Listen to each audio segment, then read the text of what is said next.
What we do here is go back.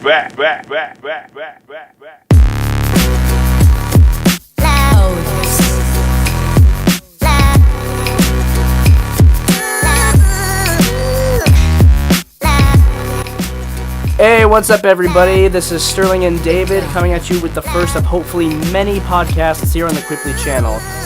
Today specifically we're going to be talking about our best and worst top 5 movies we've seen in the year 2016. David, in your opinion, what was 2016 like as far as movies go?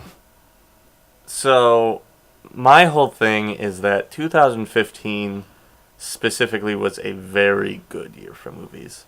Very good. And 2016 should have been a good year for movies. It really should have. Mm-hmm. But we had Deadpool and Captain America. You thought, oh, good year. Yeah, but then it's like, and then I really look back on it and I'm like, wow, this year was really heavy on Oscar bait. So all the good stuff came at the end of the year. And get to see a lot of things. I never saw Hacksaw Ridge. I never saw Arrival like you got to. Allied I wanted to see. And there was a lot of crap. A lot of crap at the end of the day, which we will get to on our worst movie segment. What did you think? How do you think it went? I halfway agree with you in the aspect of 2015 was a really, really good year for movies. You know, I saw Mad Max Fury Road, I saw Jurassic World, you know, and then this year, some of the movies that I've seen that on my list, I saw Fantastic Beasts, Arrival, like you just said. So I would say that it's a very happy medium. I definitely saw a lot of movies. I actually saw more movies this year that I hated. Like, not just kind of, you know, like when you leave the theater and you think, you know what, that was okay. It wasn't worth the $9 ticket, but it was still okay. I actually saw a lot of movies where one movie specifically on my list that I'll get to, there was one movie where I actually went to the concession stand and I said, can you guys reimburse me for my ticket because that movie was complete garbage. You know, I actually like asked for a refund because one of my movies was so terrible. Yeah, I don't think I have anything so bad on my list, but it was very reflective of how 2016 was as a year itself. Mm-hmm. Yeah. But let's go ahead and jump right into the movies. What was your best? What was your favorite? My all-time favorite number one movie that I saw this year was Fantastic Beasts and Where to Find Them. Admittingly, I've never been that much of a Harry Potter fan or pretty much anything about the Harry Potter universe. Correct me if I'm wrong, but this one was also based off of a book or a play or something like that. This one, no. This was actually the first iteration of this story in the Harry Potter universe. Okay, so this wasn't based off a book. No, the one you're thinking of is the play that they made specifically for a Great Britain release. That was then a book. Oh yeah, was that Cursed Child or something like that? Yeah, something like that. Oh, okay, yeah. Well, that I don't feel as bad. People now. said it was crappy anyway. Okay, I don't feel as bad then. Yeah, no. Fantastic Beasts, like I said, you know, never been that huge of a Harry Potter fan, but it was just a really, really good movie.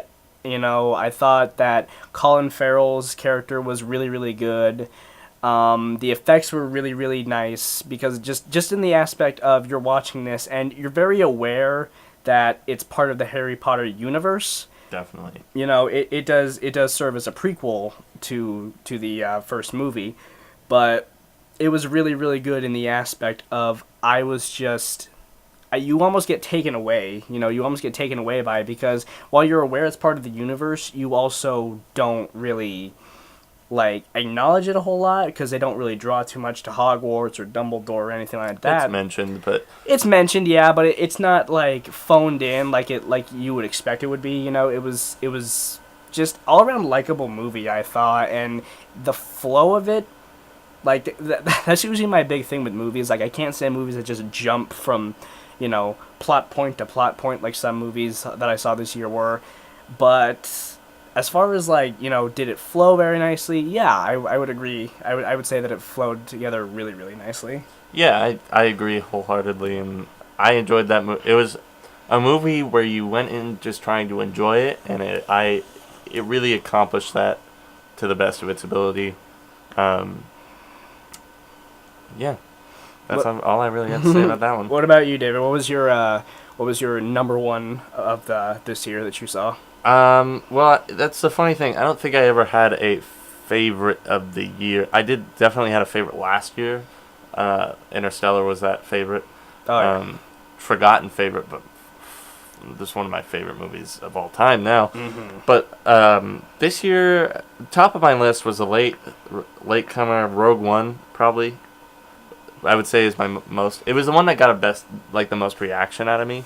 Is how I would put it. Yeah, and I can identify with that too. I thought Rogue One was not only a really really good movie for this year, and as David will tell you, I kind of have this rule where I don't include movies that were part of like a comic based universe or like based off of anything, you know. So because if I did that, then my list would just be filled with like Deadpool, Captain America, Civil War. So, but had I chosen to break that rule, there was no movie that I would want to break it for more than Rogue One. You know, really, really good movie. Characters were pretty likable. I mean, that's what I'll be putting out a video soon about that in detail. But my points about it are that it's a really good action movie. Has some great drama going on in it. Character development for the supporting characters and even the main characters really could have been done more, but it doesn't. Mm-hmm. The movie didn't need it in that, because we're never going to see these characters again. It's not the focus of the movie. The focus of the movie was telling a plot that we all wanted to hear and be seen done in some way, and that's definitely what the movie does. Is it makes you see this thing, especially in the climax of the movie, making you sweat. Practically, I was sweating in the theater, and then just the whole tying loose ends part of it with Darth Vader, it was fantastic. I could not have gone into it the first time and thought anything could have been better. Later, sure, yeah, you pick out the certain things, but for anybody who wants to get into Star Wars this late in the game, pretty late in the game, I would say. Very late in the game. It's a perfect place to start if you don't want to start with this main saga. Yeah, and referring to what you were saying about the climax, I agree with that wholeheartedly, because if you saw Force Awakens, I know you did, but if somebody in general saw Force Awakens, you know, and they're specifically watching the climax, they would think one of two things. They would think, this is okay. It's kind of... You know, it's kind of just like taking its sweet time, and B, it is kind of just a rehash of New Hope, which I get was the point of it. But the thing about the climax of Rogue One, it stopped caring about like a pace, because it was just firing nonstop at you. Just everything was hitting you at once. Spoiler alert: there was a part. This is something I'll say about our channel. We're a place where spoilers don't exist. You either saw it or you didn't, and if you didn't and you're watching the video, why are you watching? Yeah, fair. Anyway, go see the movie first. But there is a point in the movie where they have to like destroy the defense shield that's like blocking other like rebels to assist like the rebels on the actual planet where the Death Star is like being held, and they decide to destroy this shield by having one of their ships smash into another one, and then that ship, Corvette, yeah, and then that ship smashes into a second ship, and then that ship smashes into the shield, destroying it. Which, you know, you've seen things similar to that in other movies, but I've never seen anything so well done. And unlike a lot of the climaxes to the other films that predominantly were in space, with like even like just the climax to New Hope, how you're just skimming along the Death Star. I liked the Rogue One ending a lot more because of the fact that it was right there. It was on the beach. It was really personal. You were up close with these characters. You basically felt like you were there on that beach shooting with like them. that. I think that, if anything, it's not the fact that it just stopped caring. It's more the fact that that was what the feel of the plot was, should have been, as in everything's hitting all at once. Yeah, they're stealing the plans in the deepest of enemy territories. Of course, everything's like the entire rebel fleet is there. Of course, everything is hitting all at once, and it just captured all of it. Now, my second top favorite movie that I saw this year was, interestingly enough, you know, I'm surprised that it even is as high as number 2, was The Edge of 17, which is really just like pretty much like any other coming of age high school movie. You know, you got this nerdy, awkward, very, very badly dressed. I swear to God, she was shopping at the Salvation Army for all of her back to school clothes, you know. But you had this girl, her name's Nadine. She's got one friend in the entirety of her school, and her one friend starts having sex with her brother. Not her brother, I mean Nadine's brother. Yeah. And no incest in this movie. yeah, no. If anybody here has got a fetish for that, I'm sorry. Spoiler alert, no incest. But, yeah, so they start getting together, they start dating, and then Nadine just cuts off ties with her kind of randomly. Like, it doesn't really make sense to me. But the rest of the movie's just... Well, because she's so upset about, like, her sleeping with her brother. Well, yeah. Which is, if you slept with one of my siblings, I'd be upset. Okay, fair. Think about that. Think about how shell-shocked you would be. Look, if you slept with one of my siblings, I wouldn't care. I'd be like, more power to you. I'd question your taste, but I mean... But there would be some form of doubt in there. No, not really. Just kind of... You'd question my taste. That's doubt. Well, yeah, but I mean, I wouldn't doubt that you're still my friend. But regardless of that, though, like, the movie itself was actually really, really well done. It was... And I brought this up to David not too long ago. If any of you saw The Duff that came out, like, was it late 2014? It was that previous year, yeah. Yeah. If any of you saw The Duff and you thought, oh, wow, what a nice movie about, you know, a nerdy girl trying to find herself. If you thought that about The Duff, you're going to rethink how you feel about that movie if you saw this one, because The Duff just kind of felt a little too... Quirky. What? I would say it's quirky. I wouldn't even say it's quirky, because quirky can be a good thing. If anything, this movie is just kind of dry. All right, like, The Duff was just kind of dry in the aspect of it's like I was mentioning to you, there's an entire scene where the girl's cutting off the Duff, as she's called. She's breaking off her friendship with both of her friends, and they do this, and this goes on for 2 minutes.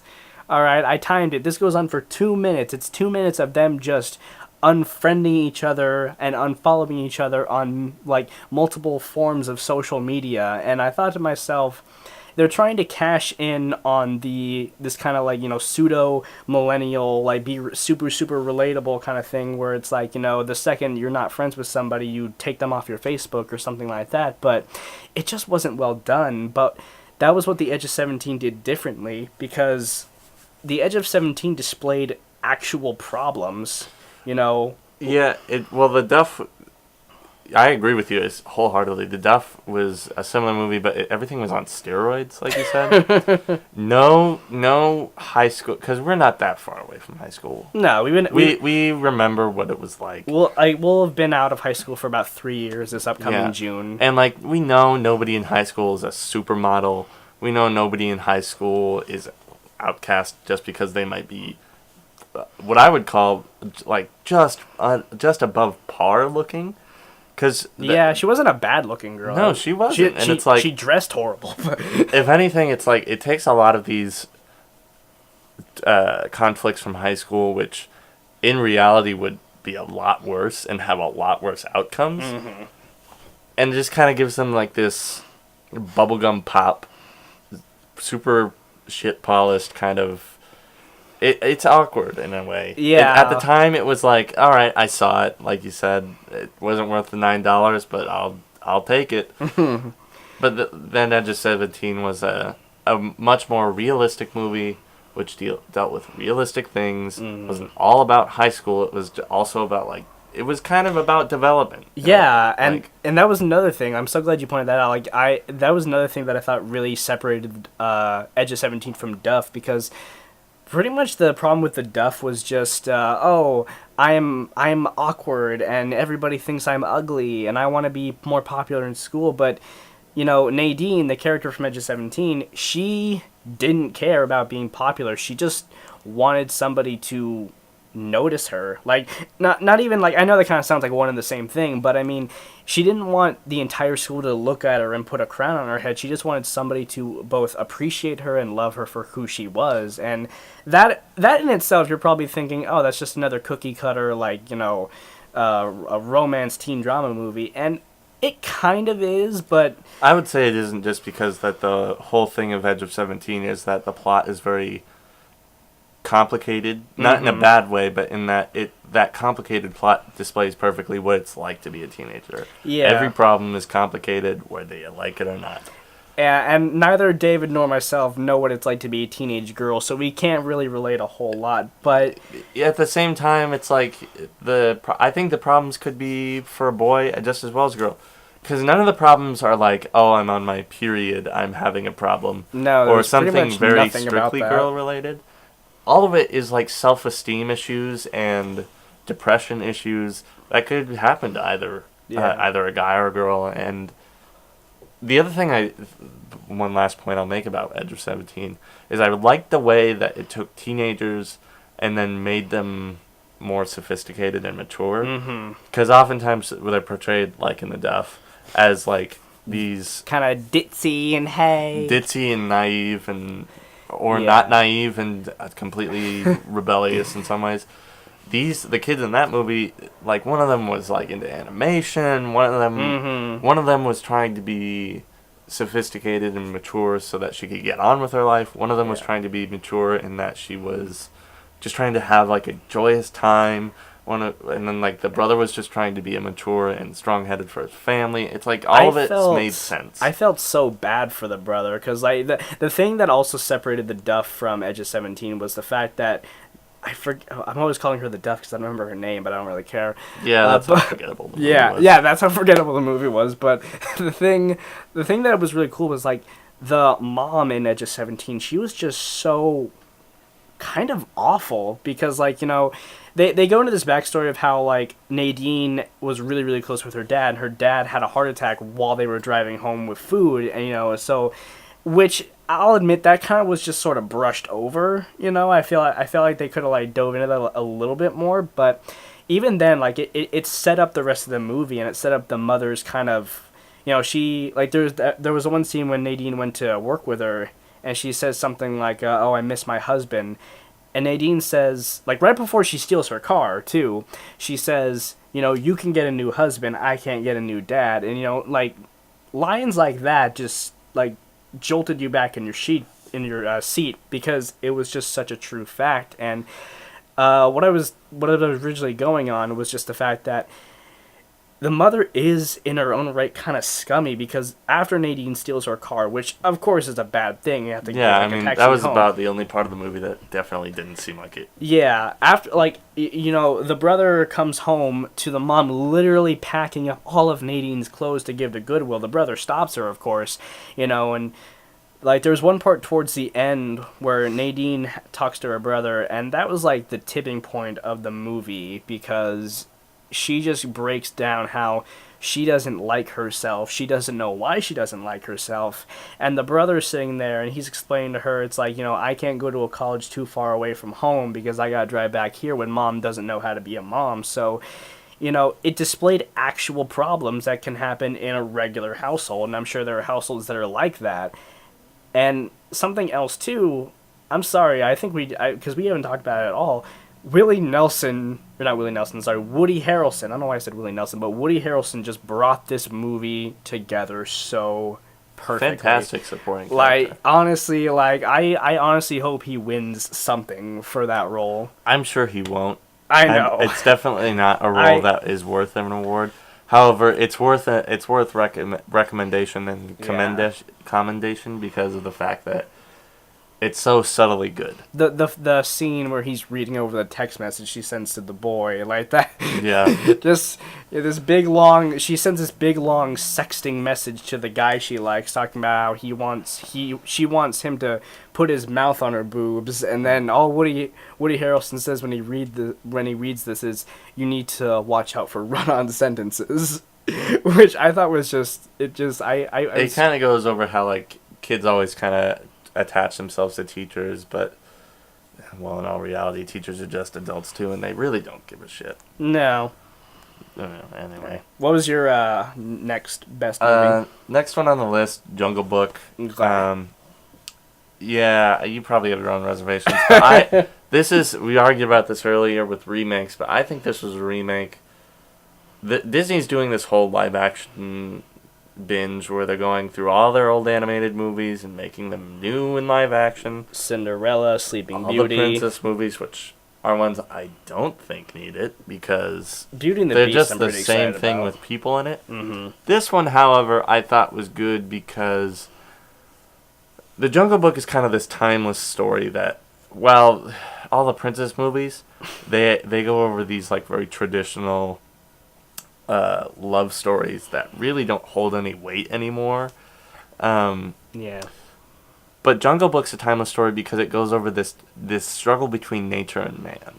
And that's why I always thought it was one of the best animations that Disney has ever done. And that why this is something that we're kind of still struggling with today. This border between, are we supposed to be man or should we care for nature? Should I care for nature in Mowgli's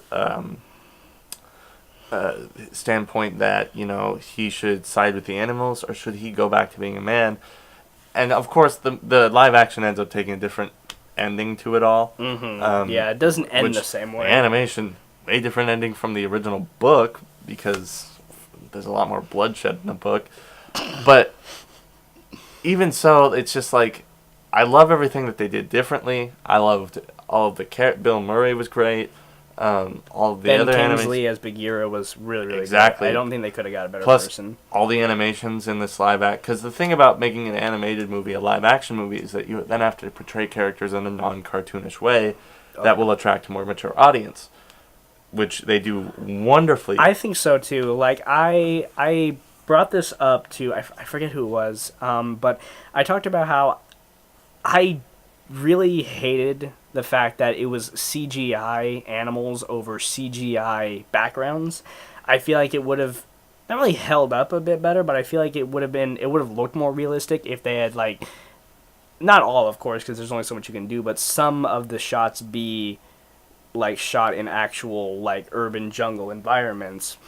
Having said that, though, the animation for the animals, like, you know, Bagheera, Scarlett Johansson's Kaa, which was really, really good. I was actually terrified when Kaa was on screen, but the animals themselves, the way they animated them, was amazing, in my opinion. Like I said, not really the set so much, but the way the animals looked is, in my opinion, some of the best CGI I've seen in a movie this year. And, you know, it's reasons like that why I'm excited for the Lion King remake that Jon Favreau, the director for this movie, that's why I'm really excited for that movie, because if it's anything like Jungle Book, it's going to be really good. Yeah, it's going to be fantastic.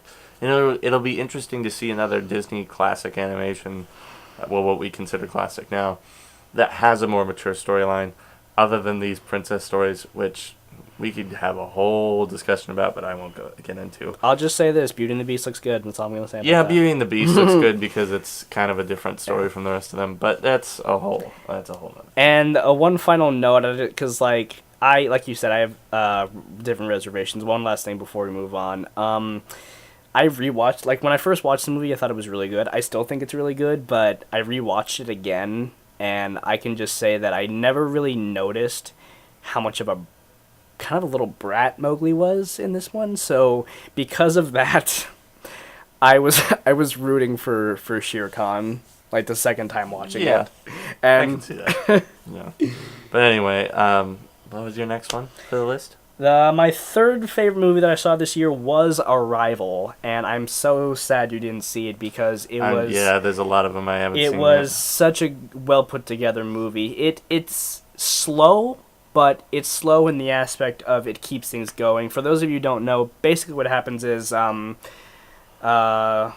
Adams, I think that's who it was. Was it Amy Adams or Amy Adams. Yeah, thank you. Lois Lane, whatever you want to call her.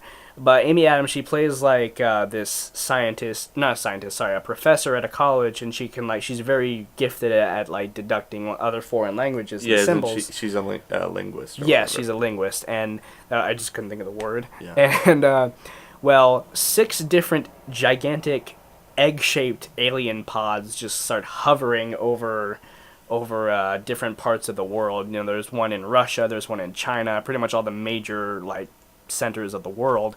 and she gets recruited to try and communicate with them. And a lot of the movie is just figuring out what the alien letters are, like what they can translate into actual human speech. And the aliens themselves, I'm not gonna lie, they were a little bit of a letdown. They basically just looked like gigantic calamari, you know? Wait, really? Yeah, like, they were basically just gigantic, they were like squids with, like, predator teeth. They were, That is... yeah, it was just a vagina with teeth on it, and it was a little bit of a letdown. I'm just happy they didn't keep the slimy dreadlocks on them, because that would have been, like, mega stupid, but... aside from that, like, the actual movie itself was really, really good. Jeremy Renner is a perfect foil for Amy Adams, and the plot twist ending is actually a plot twist ending, because the entire movie, she keeps having flashbacks about, you know, her child and her husband, you know, and her child had some kind of disease and died, and, like, eventually she starts to realize that the aliens aren't there to hurt humans. They're actually there to give them this gift, because apparently when you understand the aliens' language, you can basically see through time, because time doesn't move in a linear fashion on their planet.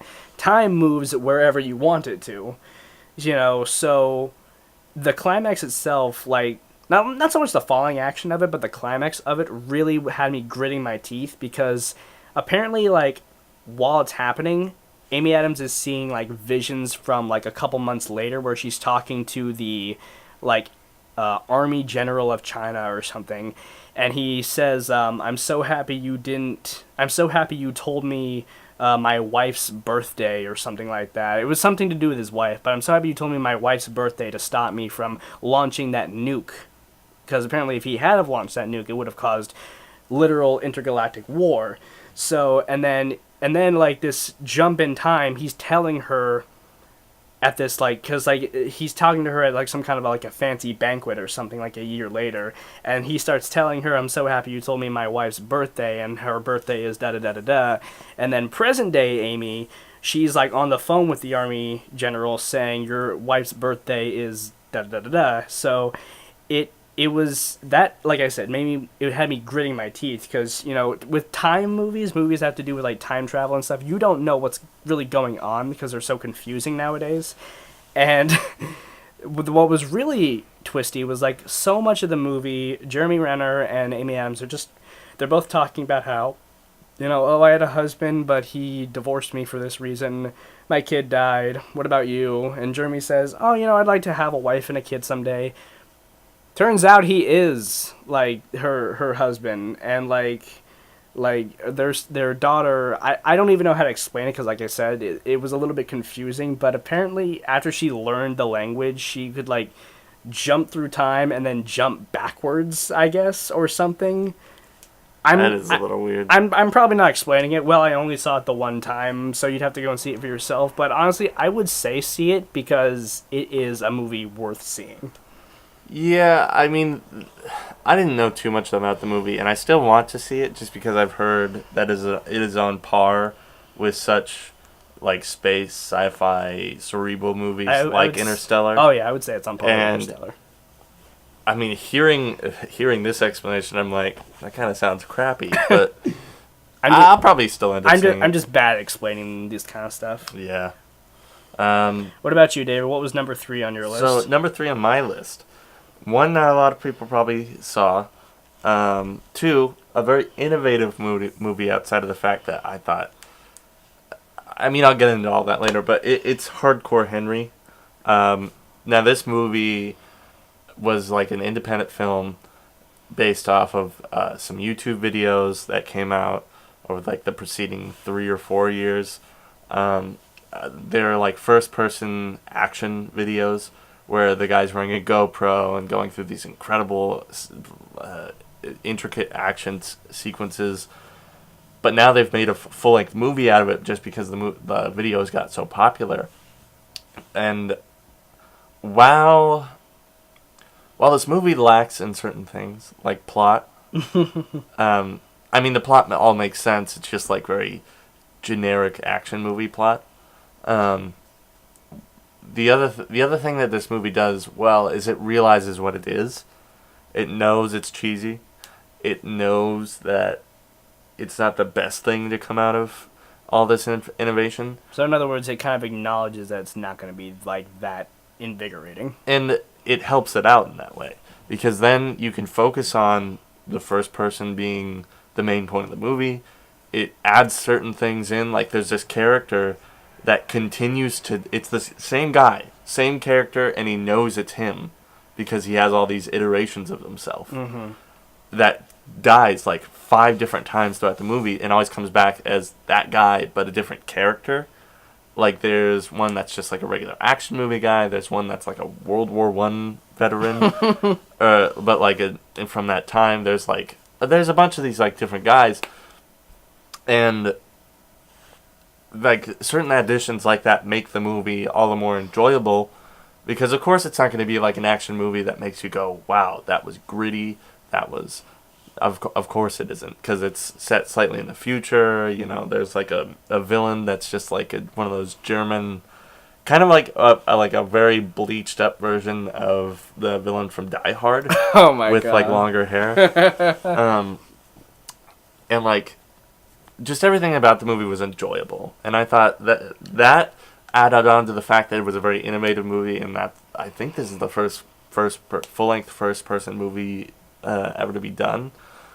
I thought it was a really good addition to the roster of 2016 movies that got overlooked, sure, but it saw a release, and I'm glad it did, and I think everybody should see it.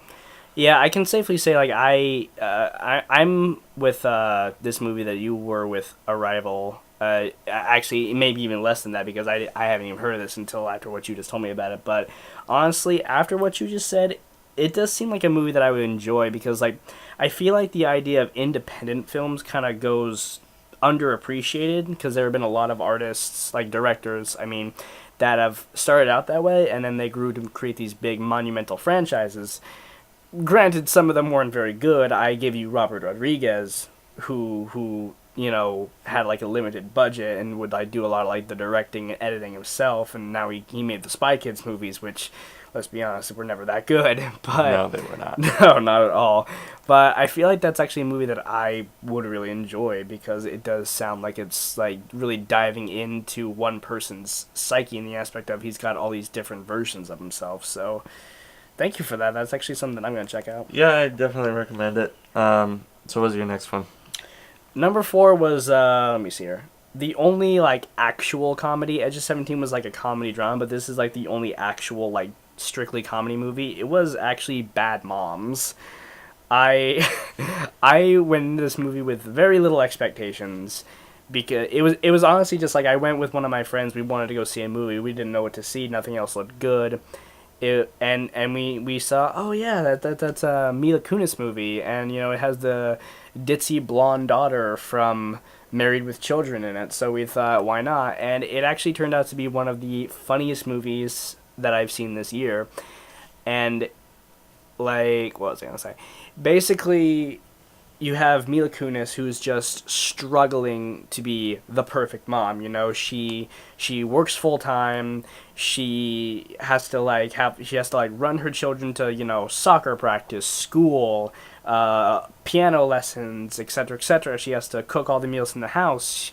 She has a very, very entitled son who wants her to do all of his school projects for him. So she's got to do all that stuff. And it gets even more hectic when she finds out that her husband... And I will admit, this is kind of just thrown in there, I think, to just kind of, like, advance Mila Kunis' character a little bit more. But she walks in on him having cyber sex with a woman who he's apparently been doing this for yeah. Jesus Yeah, Christ. and the woman's actually on the video while they're arguing about it.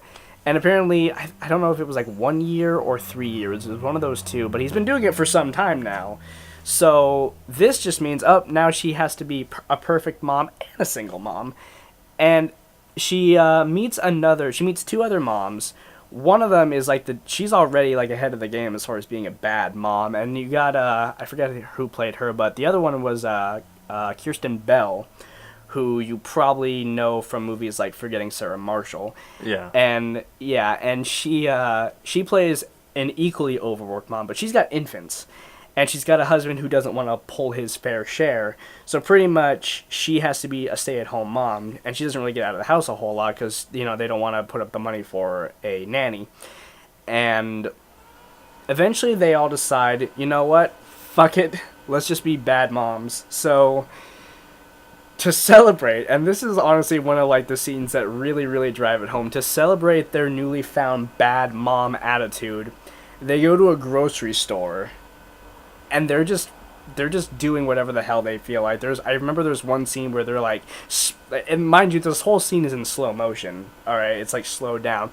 There's one scene where they're just splashing milk everywhere and smashing things off shelves. I think at one point one of them does a slip and slide thing down the aisle. All right, and one of the one who was already a bad mom, she starts making out with pretty much everybody that she sees. So, scenes like that make this movie more colorful and more, fun to be a part of. And the funny thing is, I've never really been a big fan of these kind of dumb, kind of, slapstick-esque, kind of vulgar movies, kind of, when it came to, movies give an example, like 21 Jump Street, movies like that, movies where they rely too much on being edgy and filthy, Not that I have a problem with filth. I mean, I love filth. It's just sometimes it can get repetitive and annoying. And whereas movies like it's just not the most funny thing. No, it's not. It's not that I find it offensive. I just don't find it funny. But this movie I found really, really funny. And you've got Christina Applegate, who leads this coalition of PTA moms, okay, and they're just it kind of follows an Adam Sandler formula in a way, because it's these fun having carefree moms, we gotta stop their goofy antics, we can't have that. And then what was it, they pretty much that's just how the movie is for the remainder of it, but it gets to the point where she just kind of stops caring too much. And then she starts having this vicious competition with the PTA moms. And the scene that I always found really funny was not really towards the end per se, but basically they throw some level of politics in this to vote for a new PTA leader. Because, that's such a very important role to have. Geez. Yeah, ooh, watch out. But they both Christina Applegate and Mila Kunis, they both throw their own parties at the same night. And Christina Applegate's party was just kind of something you see at like a country club. All right, everybody's dressed really nicely. There's Cabernet music playing. Everybody's drinking Moscato out of paper glasses. And then you got Mila Kunis. They're just packing case after case of beer in the house and playing really, really loud banging music. But it was just so funny to see, because it was a transition, really, between and even you see this in the first scene where after the divorce between her and her husband pop up, after that happens, you see they're all out of the club and she's trying to be single, but the one piece of advice her friends give her is don't act like a mom. And then the next couple of scenes are her talking to guys, but she's being a mom. There's one scene where she tries to talk to a guy, but she starts crying because she thought the way, I forget which movie it was. I think it was that Dolphin Tale movie. You know which one I'm talking about? Yeah, the one about the dolphin who had a bad fin or something. Yeah, she starts crying because she thinks how beautiful and special that movie is. And then there's a scene where she's trying to get a stain out of another guy's shirt, so typical mom humor like that, but it fits so well. And then the very last scene towards the end, you have all these mothers admitting how in their own way they're bad moms. You've got one, for the life of me I can't remember all of them, but it was stuff one mom admitted, I left my child alone with my brother who's a convicted sex offender or something like that. Jesus. Obviously, God. nothing to that extreme. I don't remember anyway, but you Okay, know, good. but things I was like gonna that. say that's not being a bad mom. That's literally being a felon. Yeah, or like I think one of them actually said, "Oh, I encouraged my son to drink, and then he threw up all over the carpet or something like that." You know, so. But you know, Bad Moms, like in general, is just I thought it was like a really really well done movie, and I keep jumping all over the place. I'm sorry about that, but another scene that I remember was when, you know, she's freely single and they're trying to like help her be a little bit more single, and they're talking about, you know, they're basically like one of Kirsten Bell's character. She's wearing like this really weird sweater, and they start comparing her sweater to what a dick is like. They start talking about dicks, okay, and they start talking about when a dick is circumcised or not, and they're literally using Kirsten's sweater while she's wearing it, like pulling it up, pulling it down to like simulate what a penis is like when it's circumcised or not. So, and I was genuinely laughing the entirety of that scene. It kind of gives you an idea. I hate dumb humor like that, but you know, for me to laugh at a dick joke like that, it was really good. I liked it a lot. Yeah, fair enough. Number 4 on your list, David? Well, number 4 on my list, another kind of independent movie that you didn't know about, Sing Street. This one I hadn't heard about before seeing it at all. Like, literally did not know what the movie was when I walked in on it. Because I was watching, my girlfriend's parents were watching it. And then I kind of, they had just started it, so I was kind of like looking at it. And then when they were watching it on, I don't think it was on TV. I can't remember what they were watching it. But they went to bed, and we were still down there watching it because I got captured by this movie. And then I went back, of course, and watched it again on Amazon. Fantastic movie if you're looking for another good drama that's like not a musical per se, but like just something that like captures a time and a place well and has a really good story to go along with that. Because the whole thing is about this guy. They're growing up in the 80s, going through the whole British pop revolution. And you even see all this progression because it starts out with like the very rough kind of janky techno that was coming out of the early 80s all the way to the end with Morrissey and like I don't know why, you know, maybe the Beatles. No, not the Beatles. That's like the 60s. No, who the band that did Boys Don't Cry? Oh, The Cure. Yeah, The Cure. Okay. You know, all those bands, and he's like emulating them into this band, Sing Street, that he made because he likes to make music, and his brother used to make music, and he starts making music with his friends. One of them is managing it, and he makes this girl to be like the winning girl in all their music videos. But he, you know, forms like she's older a little bit, and she's just trying to be an actor. And like he forms a love interest with her that goes sour in certain ways that I won't spoil because I honestly believe that people should watch this movie. One of the best of 2016. And it's just like it's a feel good movie almost in a way that like has like a sour ending because of the fact that it's coming of age, but it's also all the songs he makes just capture his emotions all well. His parents are going through a divorce, so he makes songs about that. And I don't know if it was just relatable for me, but it was just had a great story, good characters. That's really all I have to say about it. Yeah. See Sing Street. So in other words, it's the kind of movie that you'd want to see if you were somebody who either really liked the idea of like these coming of age stories, or if you're just somebody who likes, you know, movies about trying to make it in this kind of world of the musical art. Yeah, or even like coming to terms with being an artist in general, because his brother, there's this one conflict in the movie where his brother's like an old stoner now, but it's constantly showing him new music. He's not like a total deadbeat. It was like loser. It sounds a little bit like, correct me if I'm wrong, of course. I haven't seen it either, but it almost sounds like the plot for the movie that Billy Joe Armstrong of Green Day was in. Ordinary World. Yeah. Yeah. For those of you who I haven't seen it, you haven't seen it either. I've been meaning to see it. I saw it on DVD over at the store, but I'm not gonna buy a DVD just to see it. I'm just gonna get it on Amazon. But no, what store is that? I'll buy it. Well, it's over at Walmart. Really? Yeah, something like that. Huh. Either way, no, it's kind of a story like that. Like Yeah, a little less of like a washed up story versus Right.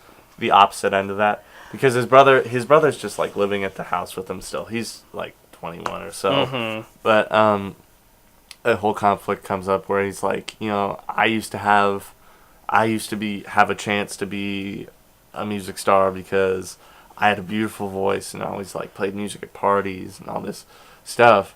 And now it's like I hate seeing you go through that just because I fell off the wagon when mom and dad started going through a rough patch.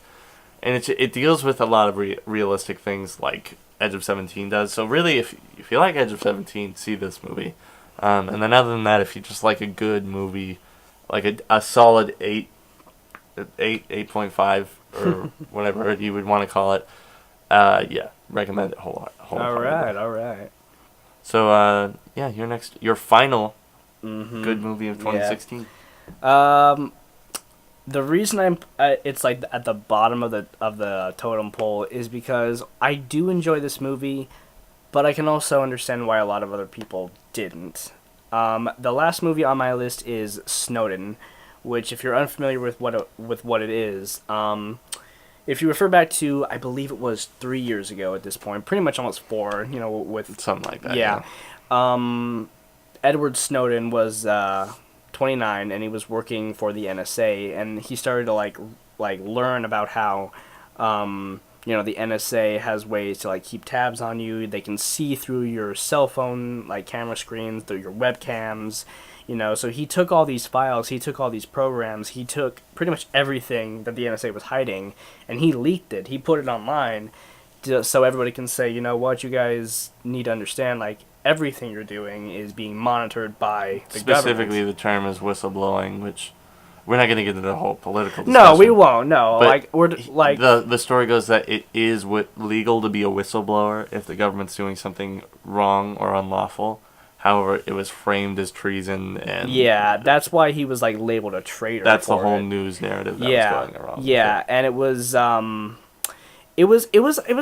I wouldn't really say boring per se. If anything, it was kind of, they overhyped it a little bit. I feel like they not even overhyped. I'm like jumping over myself. Pretty much like the main problem I had with the movie was the fact that it kind of turned him into a messiah. Like, I personally, for me, like, everyone is entitled to how they feel about it. Personally, for me, I think he did the right thing in leaking those files. I feel like it's wrong. It's like the idea of your government spying on you when they have no reason to isn't okay. So I was glad that he did it. But I also feel like it should be looked at as something that any good person would do had they been in that situation.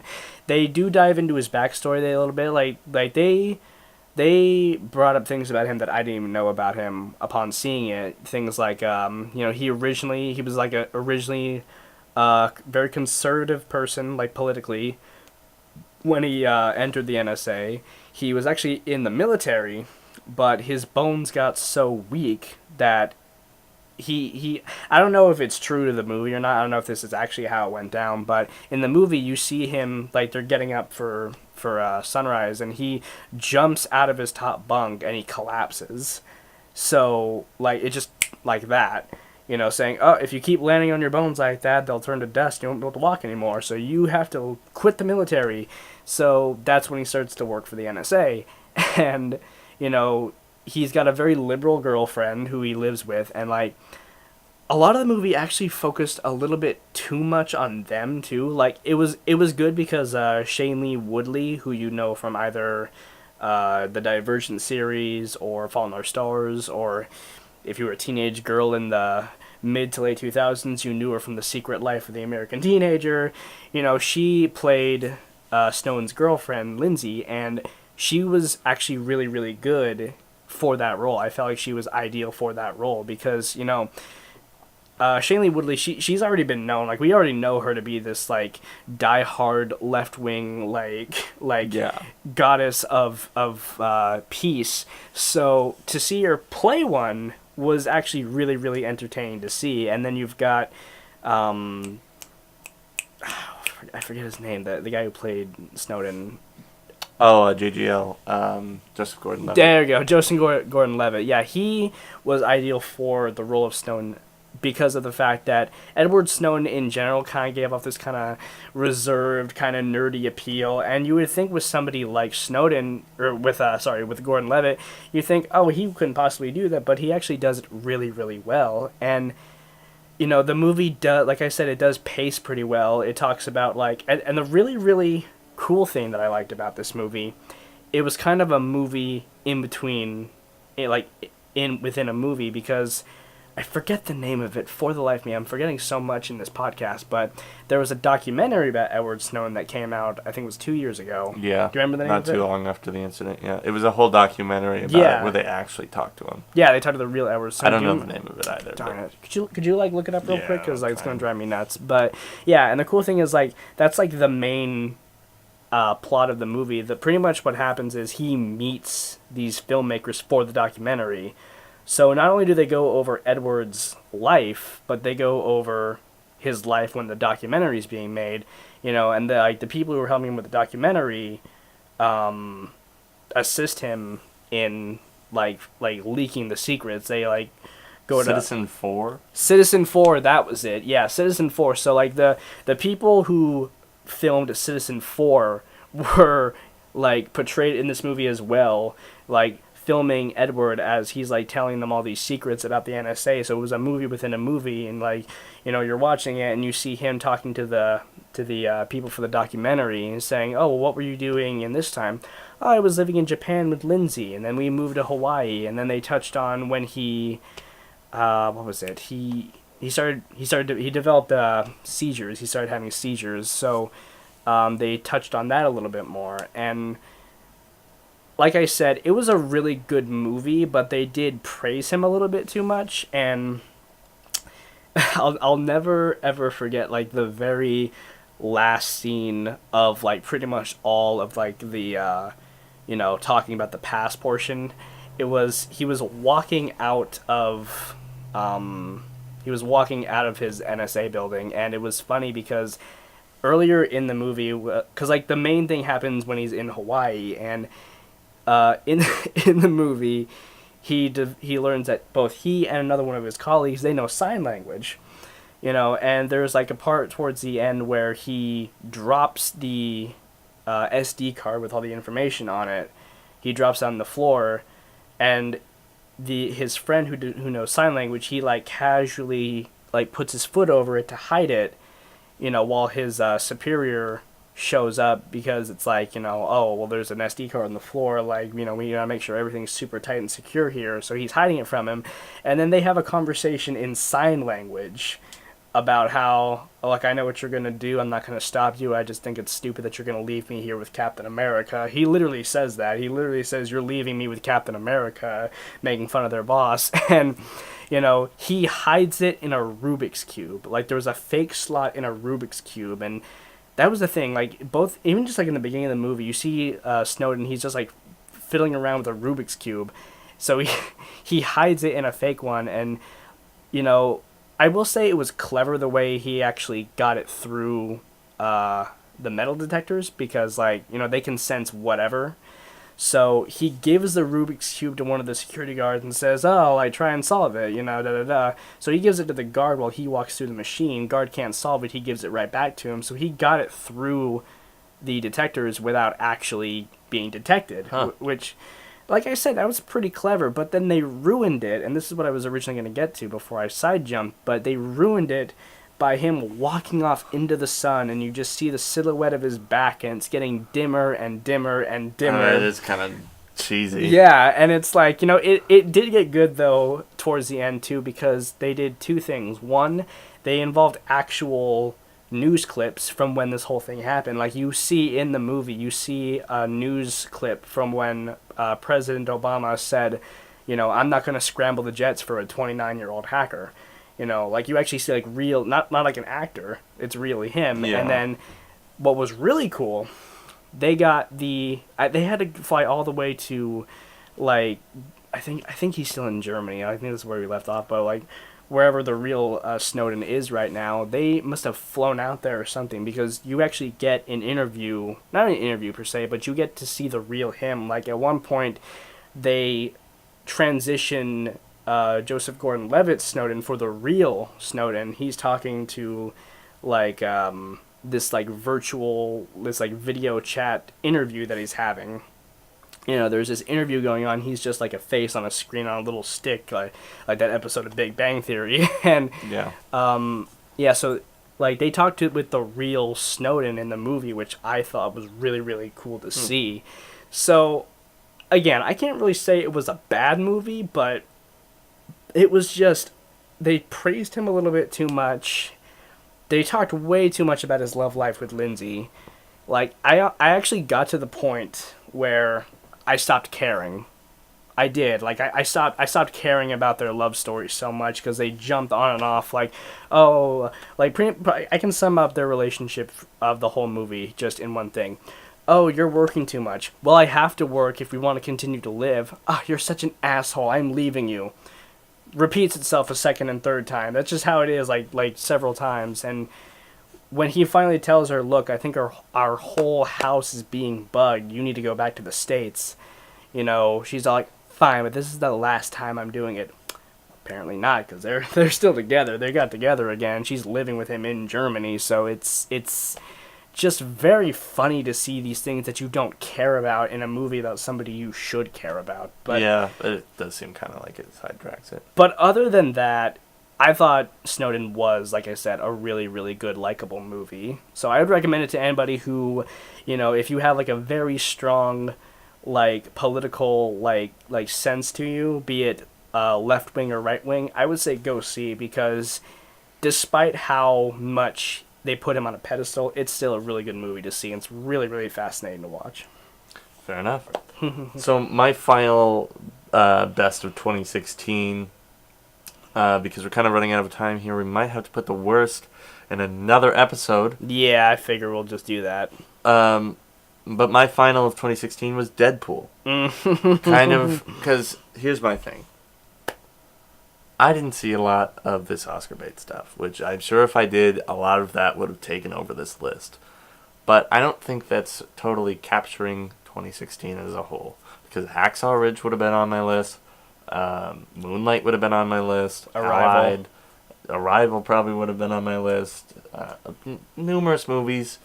But Deadpool, I'm just going to put as a footnote to why 2016 had some good movies, because it took, like we were touching on in your series, took the X-Men series and gave it a nice little,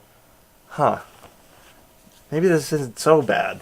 Yeah. Because, yes, it may or may not be connected to it. We're pretty sure it is. Nobody really knows for sure. No, we don't know what's going on. It gave the character room in it, I think is what the right way I would put it. And the right way, because, well, we've seen, like we said before, we've seen Deadpool and X-Men Origins Wolverine, which was the... We'll just leave it at that. It wasn't good. I'll just you know, I feel like if I wish the comic book guy from The Simpsons was here, so he could just be like, worst Deadpool ever. Yeah, literally. For X-Men Origins Deadpool, if you can even call him Deadpool. The thing I never understood about it is, like, we never have seen Deadpool done that way. Why would you do it a different way? That's actually like what I'm going to be talking about in my next episode of Dissect the Saga, where I go over X-Men Origins Wolverine, and I actually I just straight up ask, you know, why would Fox take Deadpool this direction? It doesn't make sense. It makes literally zero sense. However, this movie. The standalone movie. Yes, this movie did so well. Perfect direction to take Deadpool into a movie, because it's literally the comic book. It's the violence from the comic book. It's the humor from the comic book. It's even the character and the right man for the role. Because Ryan Reynolds played him in the X-Men Origins, but has always talked about in interviews, if they ever reprise that, I want to be Deadpool. I want to be the man, and he is the man for the role. Because how can you take a superhero movie? Yeah, I get it. Superhero movies are known for having actors take over the roles, but how could you just something that's supposed to be a comedy, aside from a superhero movie, and then just have somebody takes such an iconic role in a comedy. Normally, now that I hear myself saying it, yeah, it has been done, but not to this level where it's like I could have not have seen anybody else do this. I could have seen somebody else play Will Ferrell in Talladega Nights. I could have seen, somebody else play Bill Murray in some of his comedies. But it's like nobody could have done it any better. And fun fact, I'm sure you know this, but fun fact, when Deadpool debuted in, I believe it was 1991, Ryan Reynolds started reading it. He fell in love with Deadpool the character, and he said in interview after interview after interview, he said if they ever were to make a Deadpool movie, I want to play him. And obviously, like, you can even tell by watching the movie, he is not okay with how Wade Wilson was portrayed in X-Men Origins, but with how much they bash it. But, I feel like this movie was just so... It just meant so much to Ryan Reynolds. Like, I don't really like the idea of having, like, an emotional attachment to, like, an actor or a movie or an idea or anything, but I feel for Ryan Reynolds because, like, when he was making the movie, when he put on the suit, a suit that he took home, it was like a $2,000 suit, and he took it home without asking. That's how much he liked it. But when he put on that suit, he had to have felt like, okay, this is a real thing that's happening. So pretty much for him to see his dream come true, like, that alone in itself. And I think, honestly, like you were saying, you could see another actor. Like, if they had gotten somebody like...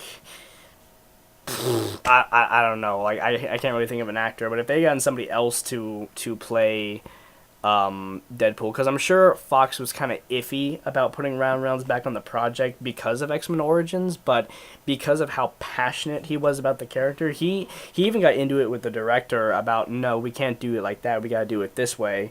Okay, about certain things, like about the suit, some of the dialogue, some of, like, the action scenes. Like, you guys would be surprised at how much they wanted to water down Deadpool and make it PG-13, and Reynolds straight up said, no, Deadpool cannot be done right if he's PG-13. It just isn't going to happen. He is the rated R comic. Yeah, he is, like... Because I have some friends who are in their, like, mid to late 30s, and they all agree with me on this. They all say, we kind of grew out of our comic book phase, both, like, comics, TV shows, and all that stuff, but if it involved Deadpool, we always checked it out, because Deadpool is a comic book character for adults. Like, that's just... Strictly for adults. Pretty much, yeah. I mean, teenagers read it and they don't care. Well, it's one of those things where it's like, it's not just the violence, it's not just the vulgarity, it's the attitude about it all. Oh, yeah. It's the attitude that this comic is not just to be rated R, it's the fact that it has to be because we don't care. Everything about this is unraveling everything you know about comic books, and that's almost a mature theme in, like, a intellectual way. We can just put it this way, Deadpool sums up the angsty, edgy portion of the 90s. Not the Destiny's Child, like, bubblegum pop era of the 90s that nobody really likes to talk about, but Deadpool summed up the angsty, edgy, blood-filled 90s, and honestly, I'm okay with that. It's the grunge movement, it's the Attitude Era WWE, it's the gangster rap fad. It's Kurt Cobain and red spandex is what it is. It's truly the epitome of what it meant to have something like that. And whatever that may mean, I don't know exactly what I'm trying to say. And like I said before, like, because of the fact the character meant so much to Ryan Reynolds, that's how he was able to put everything into the movie. I'm not going to go as far as to say it was a perfect adaptation of Deadpool. However, we haven't gotten too many of them, so I'm not going to, like... I would go as far as to say it's the perfect adaptation. Because I would say it's not, just because of the fact that, and these are all things that could be explored in the sequel, and they're gonna put Deadpool in... excuse me, I keep burping. But they're going to put him into a lot of other things. He's already going to get a sequel. The sequel was greenlit the same month the movie premiered. So, obviously that means he's going to get like 2 or 3 more sequels, and they're doing an X-Force movie too, which I'm excited for. Going to have Deadpool and Cable and whatnot. But, it's like I said, like the things that we didn't see in this movie, they can touch on in the sequels, I'm sure. But they didn't really need to do that much, is what I would say. Like, well, I mean, because like I wanted them to touch on more of his schizophrenia. Like I was, and the really, Sure, really when you think about it, they had a perfect setup to do it. Like, like the whole thing, like if they added like a scene where his voices are talking to him, like when he first like pushes himself up out of the dirt, like one of the Huns from Mulan kind of thing, and that started off this chain reaction, and for a movie that really only had one plot, like one single thing about the plot, it was just, oh, I'm ugly, I need to be pretty again for my girlfriend, I'm gonna find the guy to make me pretty again, pretty much. That was pretty much the plot of the movie. It's just, I want to be good looking again, so I feel like it would have had more room to touch on his schizophrenia.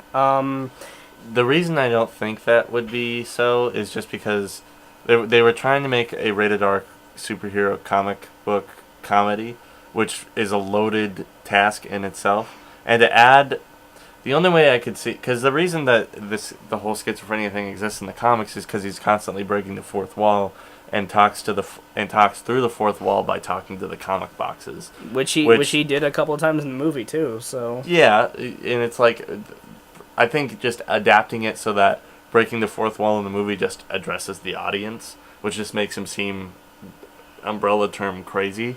Mm-hmm. That was a way better way to do it, just because then they can focus on it being funny, bloody, and simple and to the point, because the other two things are the only thing that matter. I will say this too, like I'll give the film credit for this. I did like how they touched on his pansexuality, just because like when it comes to superheroes, you don't really know what any of them are. Like, I don't know if you remember that hashtag that went around, hashtag give Cap a boyfriend or something like that. After Civil War came out, they wanted him and Bucky to like go into the back room and like rub swords and shit. But, not that I would have a problem with it, of course, but it's like, Deadpool being one of the few, if not the only, correct me if I'm wrong, the only openly queer superhero to exist. Like, I am glad that it was very, very mild, and it pretty much was just nothing short of like what close friends would do with their other close friends. But I'm glad that they like minorly like touched on that. I also feel like a lot of the dialogue, just like strictly the dialogue that came from Wade Wilson, was just on top. Like, especially the ones that a lot of people kind of don't really notice a whole lot. Like, people will always talk about the fourth wall inside a fourth wall joke, or they'll talk about oh, I bet it feels huge in this hand when he's got the baby hand.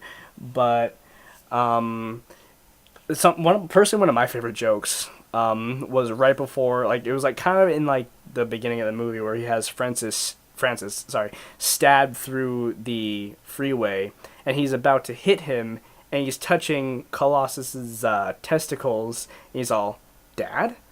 Like, I feel like jokes like that went kind of over the head, just kind of like, I've like really underappreciated, but like the ones like that were my favorite part of it. But aside from not touching on schizophrenia, the only other problem I have with the movie, and this is like the closest thing to nitpick I'm gonna be doing for this movie, because again, I thought it was a masterpiece. I could not stand the literal abundance of dick jokes within the first like 15-20 minutes, and then it carries on through the rest of the movie. Like, pretty much one of the very first jokes you hear from Deadpool, if you remember, is just oh, whose balls did I have to yada yada, oh, it's Wolverine, kind of thing. And then it's just like that for the rest of the movie, just dick joke after dick joke. I actually got together with some friends, and we took shots every time. We bought a bottle of Patron, all right? We had a movie night, and we took shots every time Deadpool made a dick joke. Needless to say, a lot of people's livers went black that night. Yeah, I'm not surprised by that. Well, on that note, that'll be all the time we have for this podcast.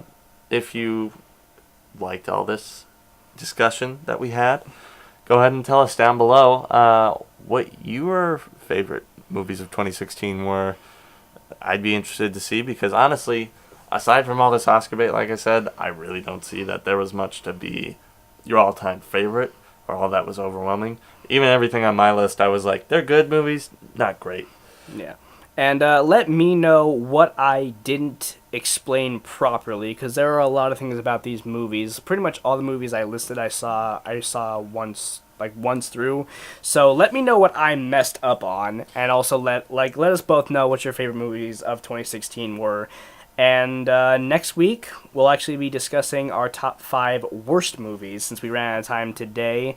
Next week we'll talk about the top 5 worst movies that we saw this year, and we're going to have a lot of fun with that one, aren't we, David? Yeah, I have a lot to say about certain things that involve trolls and Angry Birds. And I have a couple of holes that I want to throw at talking food. Don't forget to check out our videos coming up soon. I'm coming back to Quiply Reviews with Rogue One, and more to come in the finishing up of my season 1 of the show. And Sterling, what do you got coming up on your Dissect the Saga? Next episode of Dissect the Saga, I'll be looking at X-Men Origins Wolverine, and I'm also going to be starting a new thing called Trailer on a Tuesday, where I talk about a trailer for a movie that has me either really excited or really let down. And the first one I'll be doing for that installment is the trailer for Spider-Man Homecoming. That'll be a good one. Yeah. A lot to say about that. But yeah, thank you for joining us today, and hope you have a good one. See you guys. Have a good one.